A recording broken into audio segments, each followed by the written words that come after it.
Air. Listrik ada, tapi kalau air tidak ada. Kemudian Fata Morgana, kemudian alam metafisika ini, apakah air ini tidak berpengaruh dalam kehidupan ibu-ibu? Sangat berpengaruh. Air, udara, dan alam semesta ini merupakan adalah penjelmaan bagaimana kita mendekatkan diri pada Allah Subhanahu wa Ta'ala. Bagaimana memasak ini? Sekarang gini, saya tanya, masak ayam itu perlu pakai air apa enggak? Perlu. Kemudian kita mandi perlu pakai air apa tidak? Perlu. Ketika sikat gigi perlu pakai air apa tidak? Perlu. Tapi zaman Rasulullah siwak tanpa air. Nah itu ada excuse di mana Rasulullah Shallallahu Alaihi Wasallam mengatakan bahwa siapapun yang ingin membersihkan dirinya melalui wudu itu sebenarnya metode tasawuf. Ya, metode tasawuf, metode mendekatkan diri pada Allah Subhanahu wa Ta'ala. Nah sekarang posisi kita ini berhadapan dengan bibir pantai. Kalau yang benar kita dialog langsung nyebur di pinggir laut. Tapi kalau siang-siang ini gelap, apa yang ada kita gosong semua. Nah sebenarnya kegosongan itu adalah nikmat yang tidak pernah diberikan oleh siapapun dari Allah yang memberikan kita. Mau hitam, mau putih, mau gelap, mau bening. Bagaimana suku-suku di pedalaman itu warnanya gelap-gelap karena dekat dengan matahari.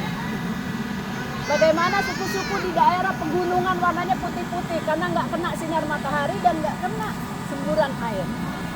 Apakah air bisa berbicara? Pernah nggak ibu-ibu mendengar air berbicara? Dengan deburan ombaknya. Dan ibu pernah bacakan surat Ar-Rahman ayat 19 ayat 20? Coba buka, sama-sama kita baca. Surat Ar-Rahman ayat 19 dan ayat 20. Itu tentang air. Bagaimana air bisa konsisten dengan salah satu pertemuan arus yang itu tidak menghasilkan sebuah kemukjizatan Allah. Coba kita sama-sama baca. Udah ketemu? Ya. Ar-Rahman 19 dan ayat 20. Baca masing-masing dalam hati. Marjal Bahrain.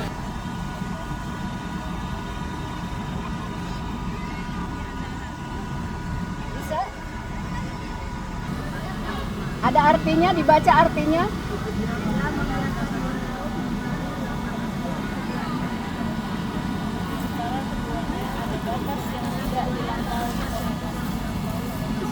Subhanallah. Biarkan dua laut. Ya. Marajal Bahraini Yaltaqiyan. Itu artinya apa? Dia membiarkan dua laut mengalir, kemudian keduanya bertemu. Mereka itu bertemu silaturahmi, tapi mereka kuat dengan kekuatannya masing-masing. Yang satu warna coklat, yang satu warnanya bening atau apa. Dan mereka tidak saling menyilang. Mereka sama. Itu mereka sedang bertasbih pada Allah. Bayangkan ketika ibu-ibu di pinggir laut. Ada bunyi enggak? Desir, deburan. Kemudian apa lagi? Desir, deburan, gemericik. Apa lagi? Desir, gemuruh, deburan. Sekarang air bisa bicara pada saat tsunami Aceh. Air itu bisa meneduhkan dan air bisa menenggelamkan. Tapi bagaimana kita memaknai air itu dengan hati nurani, dengan perasaan kita dekat dengan Allah. Ketika tsunami menggulung siapapun yang ada di depan, tapi kita meminta keikhlasan pada Allah, air tolong sampaikan kepada Allah Subhanahu wa Ta'ala bahwa air ini membuat saya sampai ke pintu surga. Tapi kalau kita teriak, ya Allah kok tega banget saya kena banjir, saya kegulung, saya ini, itu tidak ada keikhlasan dalam diri. Saya pun sebagai manusia pasti akan merasakan kepanikan yang luar biasa ketika saya ketemu dengan air yang luar biasa besarnya. Tapi kalau air muncul seperti air Zam-Zam di tengah gurun Sahara, di tengah bebatuan, itu namanya mukjizat. Bayangkan mukjizat air muncul pada saat ibunya Nabi Ismail ini mengalami penderitaan yang luar biasa. Allah kasih air ini sampai ribuan dan bahkan berabad-abad dinikmati oleh seluruh penduduk dunia. Itu air. Yang kedua, pernah ada yang mengatakan, "Kau ingin menuliskan kekuasaanku dengan batang pohon, itu tidak akan bisa. Kau akan menuliskan tentang kekuatanku dengan air di laut, tidak akan bisa." Kadang manusia udah benci misalnya sama Allah, dia nggak sholat. Tapi ada juga orang yang pengen tahu Allah sampai gila. Itu di ilmu tasawuf juga ada.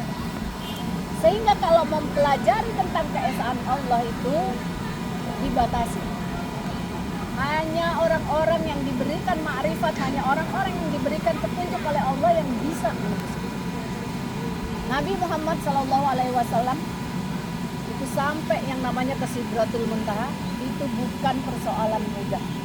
Bahkan seorang Rasulullah SAW itu memiliki ketakutan yang luar biasa. Bagaimana dengan kita umat manusia yang biasa? Dalam menembus itu ada air, ada udara, ada metafisika, ada bintang, ada bulan dia lewati. Tapi kita sebagai manusia biasa yang sekarang ini kita belum mampu melakukan. Tapi bagaimana persoalannya ketika ibu-ibu mau mempelajari pengantar ilmu tasawuf? Itu minimal untuk diri sendiri. Yang namanya ilmu tasawuf itu merupakan merupakan inti ajaran Islam. Yang pertama, kelembutan hati ibu-ibu sekalian. Jadi kalau ibu-ibu bilang, aduh ini airnya nggak enak, yakin nggak enak? Nggak enak. Kemudian kehalusan budi ibu sendiri. Yang ketiga, mencintai sesama tanpa prasyarat. Maksudnya sesama alam yang diciptakan oleh Allah Subhanahu wa taala. Tidak menomorsatukan kepentingan. Kemudian mengeliminasi keegoan. Kemudian tidak emosional. Kesantunan. Lalu bagaimana tidak terjebak dalam keduniawian. Yang nomor 7 ini, melepas duniawi, saya yakin ibu-ibu belum bisa nih. Masih cari masih berat. emas, masih cari cincin emas, masih cari mobil, masih cari motor. Nah, dalam ilmu tasawuf pendekatan diri pada Allah Subhanahu wa taala itu namanya zuhud, meninggalkan segala kepentingan dunia untuk Allah Subhanahu wa taala. Ditinggalkan semua. Hanya berkhalwat kepada Allah Subhanahu wa taala. Berat apa berat? Banget. Banget di situ. Tapi harus yakin pasti dikasih sama Allah. Kalau yakin sama Allah, yakin diberikan. Buktinya, pernah dengar Rabiatul Adawiyah? Ya. Dia dulu orangnya kan seperti apa? Orang yang nggak pernah percaya kepada Allah, tapi tiba-tiba diberikan kemuliaan oleh Allah sebagai ulama, sebenarnya sebagai wali ya, warasatul anbiya. Hanya saja dia berbentuk perempuan. Itu ya. Media dialog ilmu tasawuf dengan alam semesta itu sangat penting buat kita. Sangat penting buat kita. Kita berdialog dengan anak pakai tata cara apa tidak?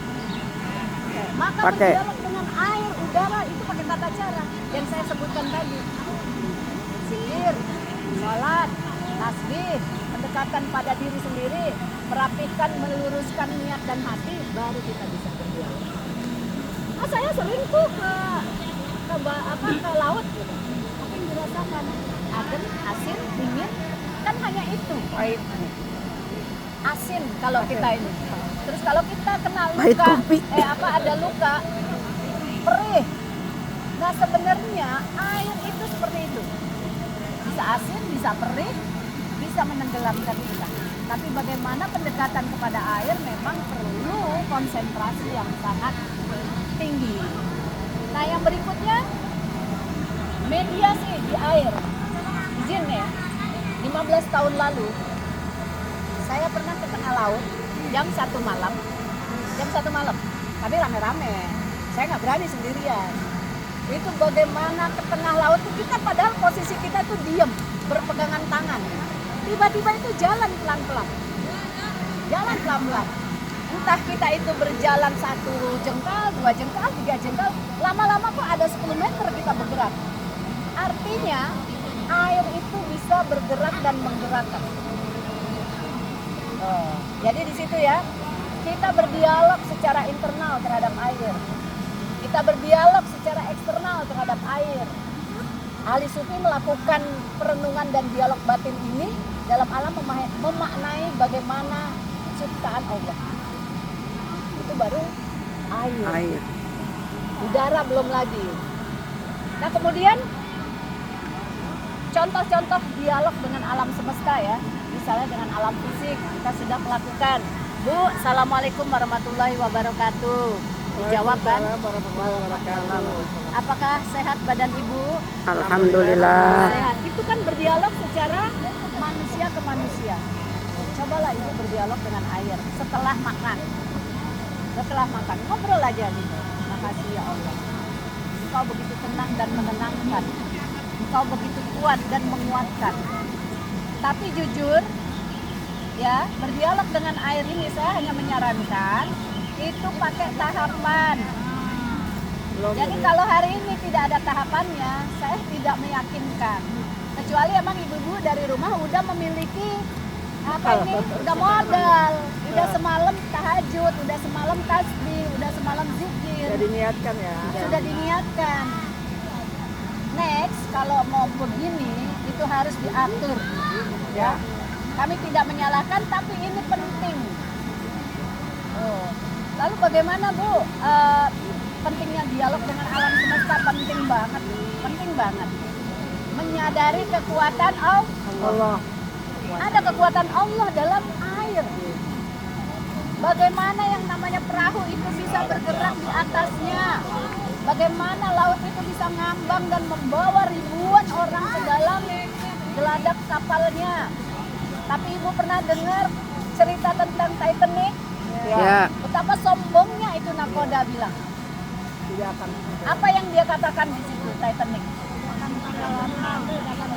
Tapi Allah menenggelamkan saat itu juga. Jangan ujub atau jangan egois terhadap itu. Menghargai alam. Bu, di Al-Quran juga ada Zaharul fasadu fil barri wal bahri bima kasabat aydinas liyudhiqahum dan seterusnya. Telah terjadi kerusakan di bumi ini. Zaharul fasad.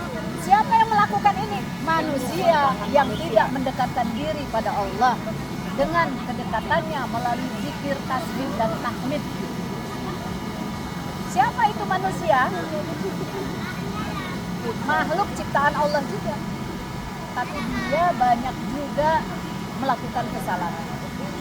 Ada juga manusia-manusia yang tidak melakukan kesalahan, tetapi berdampak kepada mereka yang melakukan kesalahan. Itu udah terjadi ya Bu, dalam Al-Quran jelas. Lalu dialog itu meningkatkan spiritualitas kita. Kalau kita dialog dengan anak, pasti pakai tata cara kan Bu. Anak zaman sekarang, Bu ntar aja di sana deh, saya mau di dalam kamar, nggak usah ganggu lah. Kehidupan anak-anak kita zaman sekarang, keluar dari rahim ibu kita sudah pegang handphone. Nggak penting lah, saya mau nanya tentang bagaimana pendekatan anak kepada ibu atau bagaimana ibu pendekatan terhadap anak. Lihatnya di mana? Di Meta AI, di ChatGPT. Zaman sekarang, zaman dulu kita enggak.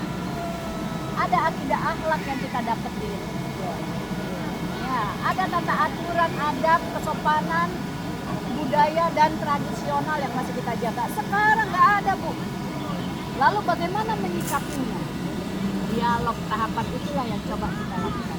Alhamdulillah kalau ibu-ibu punya anak yang sopan, santun dan nurut.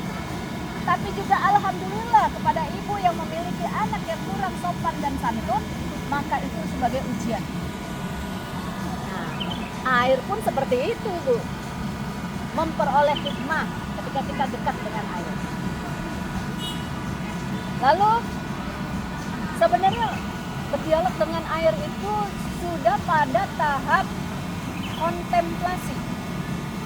Kayak samalah kayak kita misalnya Allahu Akbar. Itu dalam sholat. Kita harus sudah menyatu dengan Allah.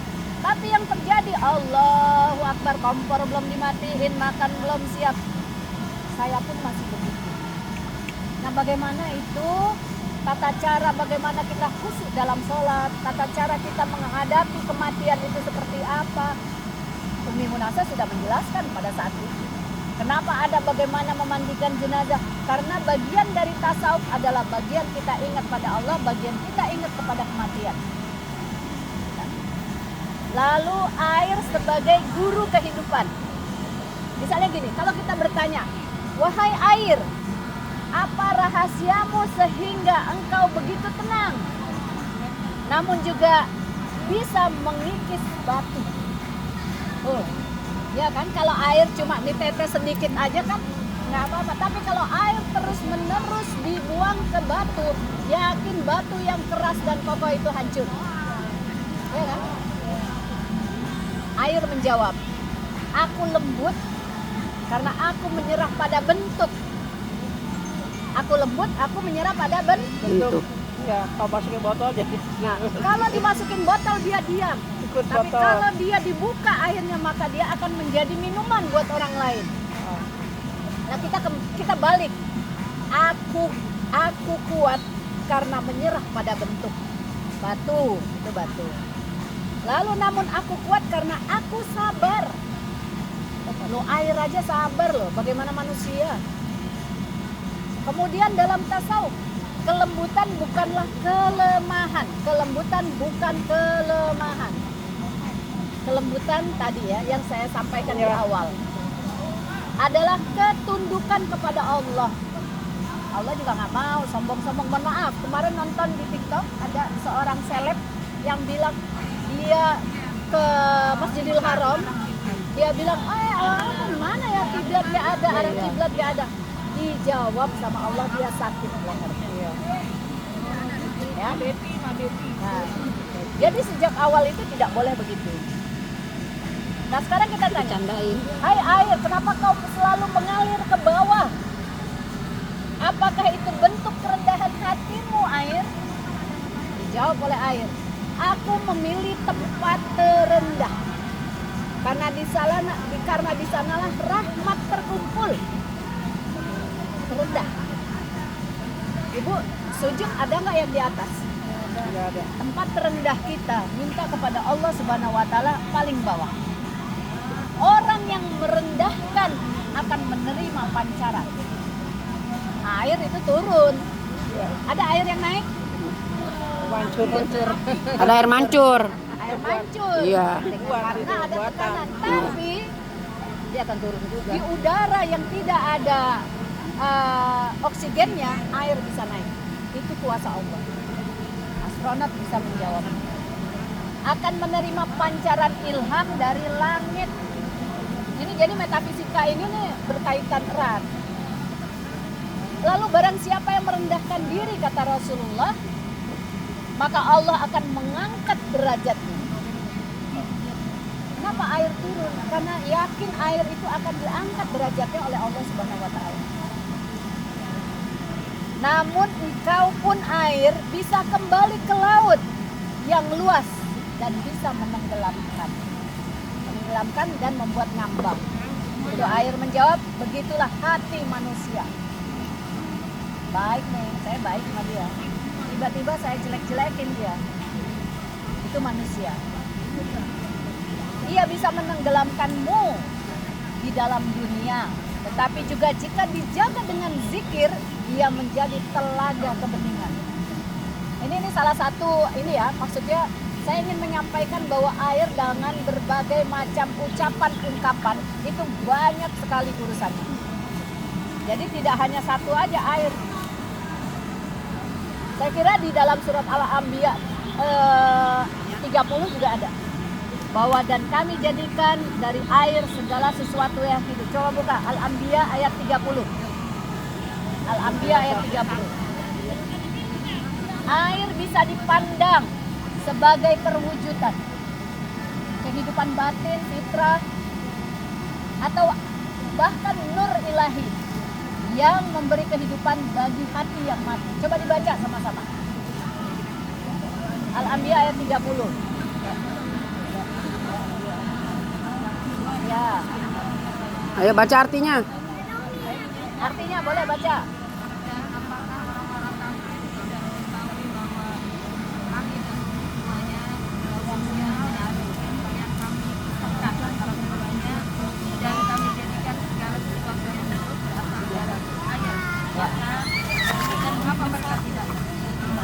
Ya.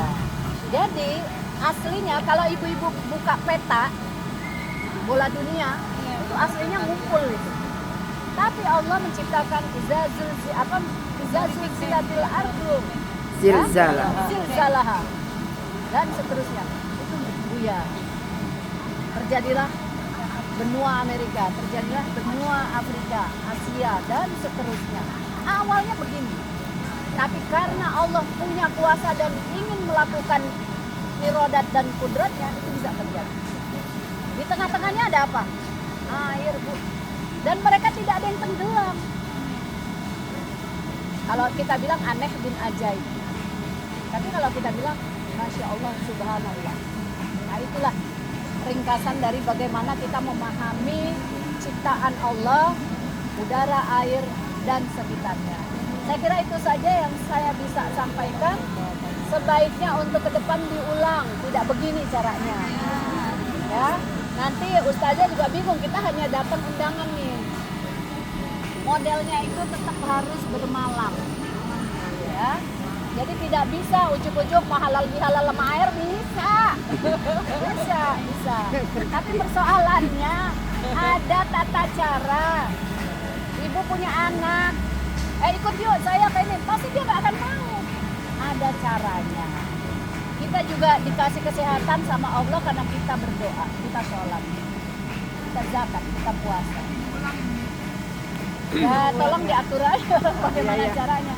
Karena kalau hari ini Remedial. Tapi kan sekarang ada pencerahan jadi tahu. Iya. Berarti ini remedial ini Mi, diremet ini. ya anggap aja ini apa ya namanya? Pengantar perlu ada. Wacana. Ya, saya kira itu ya yang bisa saya sampaikan. Minimal apa yang ibu makan dan minum, ajak bicara dulu. Bukan kita orang gila, bukan. Orang ini maaf, ini kan ciptaan Allah kan. Kayu juga ciptaan Allah kan. Semua ciptaan Allah ya bismillah. Assalamualaikum saya makan ya. Kan gitu. Ya. Salah satu kekuatan mukjizat dari Allah Subhanahu wa taala yang tidak bisa kita ungkapkan dengan kata-kata, itu disajikan kepada manusia secara mudah dan murah. Walaupun ini bawa dari rumah-rumah. Saya kira itu ya. Ya. Mudah-mudahan ini menjadi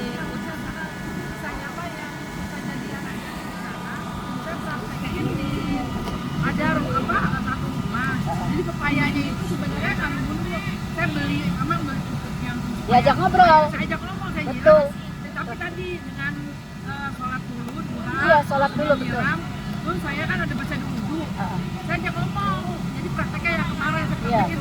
Tapi emang subhanallah ya, tadinya pepaya nunggu jam 3, kemarin akhirnya dipakai di komplek ada 2 RT pada ngambil karena ternyata selain dikasih pupuk yang tadi diajak ngomong itu dia ngumpulin banyak gitu. Artinya dia menjawab komunikasi kita. Makanya ini bener-bener yang ternyata prakteknya bener gitu. Iya. Emang Jadi itu ya, pepaya tuh bisa diajak ngomong. semua alam itu daun-daun juga bergerak kok gitu. Gak ada yang tidak bergerak dan kecuali tidak Allah berikan kesempatan. Gitu. Ya. Sebenarnya ilmu tasawuf ini ilmu yang sangat unik. Buat siapapun ini unik, tapi ada juga yang mengatakan ngapain sih belajar ilmu tasawuf, nanti jadi orang gila loh katanya. Ya iya akan gila kalau terus-terus menanyakan di mana ya Allah? Allah punya tangan enggak? Allah punya kaki? Ini pasti akan gila dia. Kita percaya bahwa Allah itu zat. Iya. Ya. Ya. Waktu itu juga saya menjelaskan di dalam tubuh kita ada tulang, ada daging, ada urat, ada otot, ada apa lagi Bu? Emang ibu bisa bikin otot, urat, dengkul dan segalanya? Nggak bisa. Dari otot, daging dan urat semuanya ini menciptakan sebuah pekerjaan yang namanya dokter. Dokter bisa menganalisa penyakit kita karena kita ada daging, ada urat, ada telur, ada macam-macam. Ini ilmu. Sehingga orang bisa hidup, sehingga orang bisa menghasilkan pekerjaan dan dari pekerjaan itu menghasilkan uang. Ini subhanallah, pahami atau tidak? Betul. Kita ajak dialog. Saya juga pernah bilang, ya kalau perlu kita pegang jantung kita, ya Allah, pada hari ini kita berkumpul, diberi kesehatan, ketemu lagi yang namanya Ustazah Nurmala, ketemu lagi dengan Ustazah Umi Munasa. Ini kan keberkahan dari Allah.